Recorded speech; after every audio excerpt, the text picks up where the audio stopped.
Seguimos en Mapa Bicentenario TV como todos los martes a partir de las 23 horas y a través de Canal 12 de CCC con reiteraciones los demás días de la semana. Vamos a presentar oficialmente en este programa la producción literaria que realizó el Foro de Educación NOA del Bicentenario, del cual mencionamos en la primera parte de esta entrevista su conformación, la Fundación del Tucumán, la Fundación Salta y el doctor Pedro Luis Barcia. Sin educación, la Argentina no tiene futuro y ahora sí, doctor, la posibilidad de presentar capítulo a capítulo el contenido de este libro. Bueno, este libro realmente que tiene un gran valor desde el punto de vista de cómo está, digamos, elaborado, de cómo ha sido concebido. Tiene una primera parte que escribe el doctor Barcia, que es el marco conceptual, ¿no es cierto? No vamos ni al prólogo porque es la génesis del tema, sino el marco conceptual que lo define muy bien el doctor Barcia a través de lo que es el objetivo fundamental de la educación y a través de lo que implica la educación desde los distintos ángulos de las distintas alternativas. Y a mí me gusta mucho la definición porque es prácticamente la columna vertebral sobre la que se desarrolla el concepto del libro, cuando habla de que el objetivo fundamental de la educación es el desarrollo integral de la persona humana. Y citando a Max Zubiri, dice: la educación es el arte de insertar creativamente al hombre en la realidad. Es decir, está hablando desde el punto de vista del hombre y desde el punto de vista de su inserción en la realidad y no a través de lo que implica la mera transmisión de conocimiento, la mera transmisión de ideas y de conceptos dentro de la cabeza de una persona humana con un sentido que, digamos... Tiene que ver más con pensarlo como un recipiente que recibe conocimiento y no como un ente vivo que puede generarlo. Exactamente. Entonces todo el libro a partir de ahí se desarrolla de una manera que apunta, ¿no es cierto?, a tratar de buscar que ese docente llegue al alumno y trate de extraer del alumno la necesidad de esa necesidad de conocimiento y de para qué el conocimiento y de para qué sirve y darle el interés, ¿no es cierto?, y cambiar fundamentalmente el paradigma. Luego de ello sigue analizando el doctor Barcia cuáles son a su criterio las causas del deterioro y él prácticamente entra, sin entrar en consideración a muchos años atrás, prácticamente las causas del deterioro en los años 70, en los años 90, en el año 2000. Y después marca cuáles son a sus criterios las sugerencias de las cuestiones que a su criterio vendrían de alguna manera a solucionar alguno de aquellos problemas que creo que sería bueno de alguna manera enumerarlos, ¿no es cierto?, cuando menciona que este plan no puede ser realizado en menos de 20 años.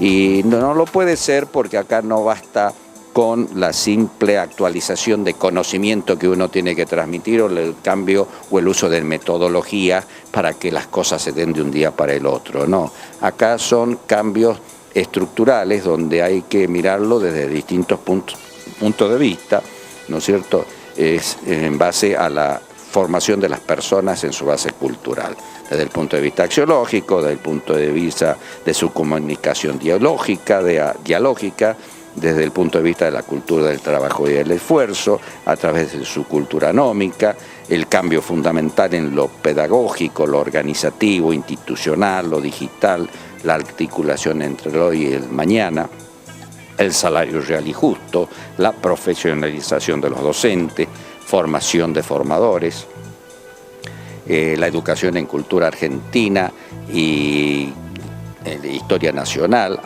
alfabetización digital, ampliación de la jornada docente, el jardín de 3 años, cargo de tutores y asistentes, planificación escuela por escuela. Es decir, un poco también busca él el tema de la descentralización. Él encuentra que hay una excesiva centralización y hace una referencia, eso ya se pasa un poco, digamos, a lo que son digamos, los capítulos segundo, tercero y tercero, donde se habla de la educación inicial, de la secundaria y de la universitaria, donde menciona, por ejemplo, el Consejo Nacional de Educación, que en el año 1881 era presidido por Domingo Faustino Sarmiento después de haber sido presidente de la Nación Argentina.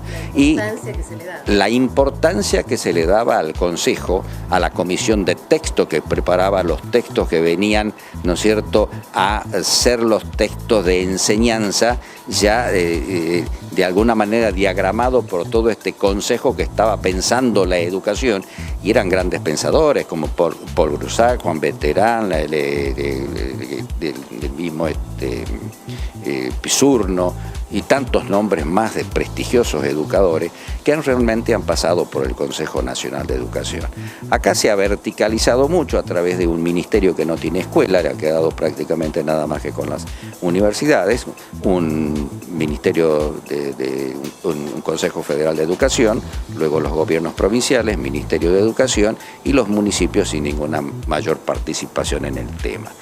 Entonces, todo esto se va tratando, digamos, en los distintos capítulos. La visión del doctor Barcia es una visión, digamos, más abarcativa, de tanto del inicial como del primario, secundario y universitario. Habla de una visión global, habla de una visión de conjunto, habla de unas causas que son comunes a todo el proceso educativo y cuáles son las soluciones dentro de ese revertir este proceso de deficiencia educativa, cuáles serían a su criterio las formas o las maneras, ¿no es cierto?, que se tendrían que tener o tirar en la mesa para la gran discusión a nivel nacional de cuáles son los elementos, de los cuales hay muchos que ya tienen muy trabajado y muy elaborado el tema como para darse cuenta de que por ahí camina la cosa, y bueno, estamos a un paso de poder, digamos, salir a flote a poco que nos demos cuenta de que tenemos que poner manos a la obra. Acá lo que se necesita es realmente la dedicación en el tema y no tanto palabrerío, no tanto disfrazar las cosas de pequeño problema de aquí, pequeño problema de allá, que si son tantos días de clase, ¿por qué tenemos 180 días de clase? Porque 3 meses que hace tanto calor, caramba. Yo creo que eso de que 3 meses hace mucho calor y los chicos no pueden ir al colegio, o que el problema el tema de las horas de clase, que son de 4 horas, que la jornada extendida es otro de los temas que realmente es una barbaridad, porque está demostrando la injusticia de la situación. Por ejemplo, la Ciudad Autónoma de Buenos Aires tiene un 44% de escuelas con jornada extendida. La ley nacional establecía que el año 2010 debían llegar al 30%. Misiones y Corrientes están en el 2%. Y hay otras provincias que están en el 9%. Entonces, ¿cómo es posible que un chico de Corrientes, de Misiones, pueda compararse con un chico del conurbano bonaerense o con un chico de otra jurisdicción que tiene una diferencia según el tratamiento o según el criterio o según una manera de ver un tanto caprichosa, donde no hay una cierta uniformidad en la concepción de cosas que son elementales y cruciales? Horas de estudio, tiempo de estudio, es decir, 180 días a nivel mundial, Japón está como en los 214, 215 días de clase. Entonces nos aproximamos un poco a los 180, 190, que es lo que recomienda la UNESCO. Vayamos a las 4 o 5 horas. Finlandia está dando 4 horas de clase sin dar tarea a los chicos para la casa. Y primero en los yanquis, ¿y eso qué está significando? Y hay muchos que dicen, Finlandia es una cosa diferente y no la podemos copiar. Yo he tenido la suerte de, buscando, porque por ahí estuve mirando algunos libros, encontré en una librería un libro de Pasi Hjalmar. ¿Quién es este Pasi Hjalmar? Bueno, lo saqué al libro. Cuando leo el libro de Lito Guadagni sobre la educación argentina en el siglo XXI, veo que Pasi Hjalmar es el creador del sistema en Finlandia, y cuando leo Pasi Hjalmar yo veo que hay un montón de cosas que son perfectamente adaptables, más allá del problema de el nivel social y económico que tiene Finlandia. Pero Finlandia crece a raíz de un problema que tiene de deuda de guerra, ¿no es cierto?, posterior a la Segunda Guerra Mundial, y como consecuencia de lo cual necesita cambiar su modelo industrial a un modelo diferente donde el capital humano juega un rol importante, porque el capital humano, que era el 57% del Producto Bruto Mundial, ahora es el 3%. Y el capital humano se convirtió en la otra cara de la moneda, donde es el 60 y pico % a través del valor agregado a los productos. Entonces, ¿en qué estamos pensando si lo que estamos consiguiendo a través de las universidades son que de 190.000 egresados, por ejemplo, por año, hay 25.000 en ciencias económicas, 13.000 en derecho, 19 ingenieros, 17 en hidráulica, o 4 o 5 en hidráulica? Es decir, hay no me acuerdo exactamente la cifra, pero en materia de ingenieros técnicos y de ingenieros en software, que se necesita tanto, ingenieros en software que están en el 2%. Es decir, ¿por qué no mirar aquello de la necesidad de inculcarle al chico la necesidad y la posibilidad de decir qué hay que hacer para introducirlo en las matemáticas? Yo para ello tengo una anécdota que siempre la cuento, pero es al revés. Yo fui muy buen estudiante en historia, en geografía, en distintas materias que me significaban teoría, pero resulta que en primer grado, porque cuando dibujé dos pinitos, uno de los pinitos verdes, me equivoqué al pintarlo y sumé mal, me calzaron un chirlo la maestra, que me hizo odiar las matemáticas, y aunque uno no lo crea y parezca un chiste, pero es cierto, nunca me gustó las matemáticas, nunca le quise, y nunca para mí fue un trauma el tema de primer inferior en materia de matemática. Y bueno, y eso tiene que ver mucho con lo que pasa en muchas escuelas, con muchas materias, y cómo hacer que el chico realmente se sienta motivado, y está todo dado para hacerlo, está todo dado. Y acá en este libro realmente, cuando se analiza ya en la tercera, en la segunda, tercera y quinta parte, donde se analiza toda la parte del primario, secundario y universitario, realmente uno está viendo cómo están los elementos dados para jugar armoniosamente, ¿no es cierto?, con el tema de, señores, terminemos con esto de que no hay examen de ingreso. Esto de haber sacado el ingreso en medicina es una barbaridad. Si la Facultad de Medicina era una maravilla con el examen de ingreso, ¿a dónde van a poner la cantidad de chicos que tienen que ingresar? ¿Qué calidad de educación se les va a dar? Y resulta que Correa, para dar un ejemplo, cuando hablamos de progresismo o cuando hablamos de ciertas cosas, Correa, con toda la inteligencia del mundo, en Ecuador, ha puesto dos carreras prioritarias, ciencia de la educación y medicina, 800 puntos para ingresar a ambas carreras. Y quienes ingresan son los 10 mejores promedios en materia de educación. Es decir, que ya está apuntando a una educación de calidad, está dando una señal clarísima. Las otras carreras, 500 puntos para ingresar. Ahora, si uno saca 900 puntos en el examen de ingreso, tiene la posibilidad de tener una beca en cualquier universidad del mundo en la carrera que se le ocurra. Es decir, ya es claramente la señal de decir, bueno, apunto a la educación, porque la educación es realmente la madre de todas las batallas, es la que realmente, ¿no es cierto?, como decía Mandela, es la que evita, ¿no es cierto?, la que levanta el mundo, la que significa creatividad, igualdad, equidad, que el hombre sea libre, independiente, pensante, el que da todas las alternativas a vida y por haber. Entonces, bueno, todo esto está ahí para ser discutido, y este libro que nosotros lo ofrecemos en el Bicentenario, lo ofrecemos con ese sentido, con el sentido de decir, bueno, esto es nuestra propuesta que nosotros hacemos como homenaje al Bicentenario, y es una propuesta de políticas públicas claras y concretas. Discutámosla, conversémosla, lleguen a la decisión, discutan con quiénes son los responsables, y las que puedan ser, transfórmenla en política de Estado y pónganse a realizarla. De aquí a 20 años, más allá del gobierno que tengamos, que también es otra cuestión. Esto es, sí, de acá, y algunos dicen, bueno, pero a 20 años. Me dicen, ¿y vos para qué estás trabajando si 20 años no los vas a ver?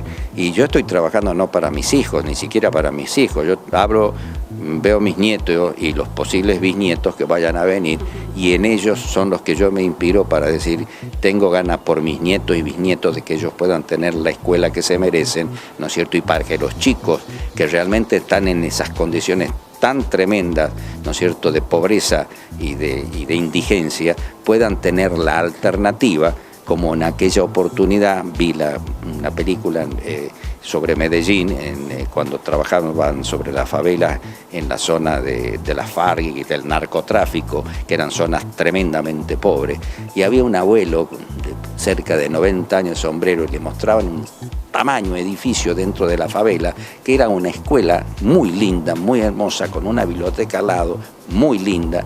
Y decía, ¿y eso qué es, abuelo? Y él decía, esa es la escuela de mi nieto. Y lo decía con orgullo, lo decía con ganas. Y los lugares donde había escombros los habían transformado en mesas de ajedrez, en mesas de dama, habían cambiado los entornos, habían puesto el funicular, habían puesto el metro, es decir, hicieron obras que realmente buscaban transformar desde el punto de vista cultural a toda esta gente que realmente el día de mañana va a dar su fruto y van a tener la oportunidad de poder terminar el secundario, que hoy termina la mitad, y la mitad relativa, porque los que terminan la mitad no están así. Termina el 70% de los que están en una clase media alta y el 30% de los que están bajo el nivel de la pobreza. Entonces no es tan justo el tema de quiénes terminan y quiénes siguen en la universidad. Claro, y son aquellos que tienen la posibilidad de tener sus posibilidades de máster, padres con negocio, alternativas diferentes para hacerlo, pero ¿y el otro chico qué tiene? No tiene ninguna alternativa de nada. ¿Cómo se saca el Paco de la zona, digamos, de la droga y de la zona de la costanera y demás? ¿Se lo va a sacar con la policía? No, se lo saca con una excelente escuela, con excelentes docentes que están capacitados para trabajar, y el doctor Barcia tiene un libro sobre el particular, trabajando sobre el tema de cómo el docente puede trabajar con el tema de la droga, con los alumnos, con las madres de los pañuelos negros, que realmente son las que lloran el tema de sus chicos que no tienen futuro, porque son chicos que tienen una esperanza de vida de 29, 30 años, porque realmente ven la vida tan amarga y tan seca que tienen que decir, bueno, yo llego hasta los 29, 30 años porque entre el Paco, el robo y demás cosas no tengo alternativa. Entonces, ¿qué estamos haciendo el resto de la sociedad?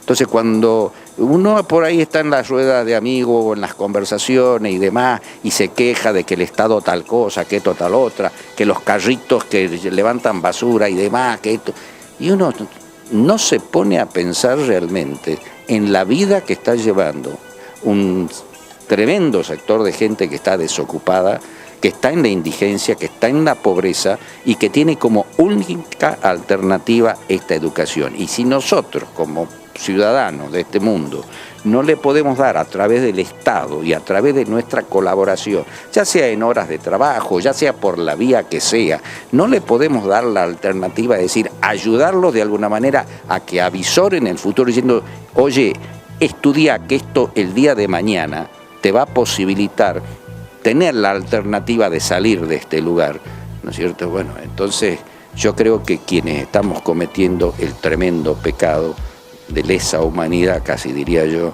somos todos los que estamos cerrando los ojos, mirando para otro lado y condenando, ¿no es cierto?, ciertos delitos, porque a veces ocurren, y a mí me ha pasado como abogado, que yo he leído expedientes y digo, ojo, que leer un expediente no es lo mismo que ver la vida así directo. Cuando uno ve un delito aberrante, hay que ver cómo ha vivido ese chico en el delito, que ha cometido el delito aberrante. ¿Por qué? Porque no ha tenido otra oportunidad, porque si bien yo nací a una determinada hora en un Moisés, hay otro que no pidió nacer, que nació en medio de la calle y que a partir de los 5 años vivió en un régimen de promiscuidad y que vivió en un mundo muy difícil y que fue violado desde los 5 años y que no va a aprender a otra cosa que a seguir en una situación de tamaña injusticia y de tamaña miseria. Y eso después la sociedad es la que lo condena, es la que dice esto debe erradicarse de una forma tremenda. Y a mí me revela el espíritu porque yo he leído expedientes donde contaban sus historias, algunos de aquellos que delinquían de esta manera. Es cierto que los hay, no es para justificar absolutamente nada. Pero hay que conocer las historias para decir, bueno, pero ¿qué estamos haciendo quienes tenemos la responsabilidad de cambiar el destino de tanta gente que no puede hacer absolutamente nada? Y eso duele, eso realmente mortifica. Bueno, Jorge, muchísimas gracias por esta idea brillante que han tenido, por esta propuesta de entregar como homenaje a los próceres de la independencia esta producción literaria. Celebramos que hayan podido reunirse tantas personas para esta producción, para este libro que plantea las claves para la educación en los próximos 20 años. Felicitaciones. Te agradezco mucho, Jimena, y la oportunidad que me ha dado Mapa Educativo para que en representación de Fundación de Tucumán, de Fundación Salta y de Pedro Luis Barcia, que me ha transmitido, que le transmita su saludo a Mapa Educativo, con quien ha realizado muchos programas. Realmente nos han dado la oportunidad de presentar lo que es la estrella de este programa. Y la estrella de este programa no es ni la Fundación de Tucumán, ni la de Salta, ni Pedro Barcia, según su decir, gran señor. Es este libro el protagonista de la acción. Este libro y su contenido que está hecho con mucho cariño, con mucho amor, con mucho contenido, que podrá ser desechado en alguna parte, que podrá ser discutido, pero por favor, lo que queremos es que realmente se ponga en la mesa, se lo lea, se lo transmita, se lo discuta, se lo ponga en ejecución y que realmente sirva para lo que fue el gran homenaje para los próximos años, ¿no es cierto?, del bicentenario de la independencia argentina. Muchísimas gracias.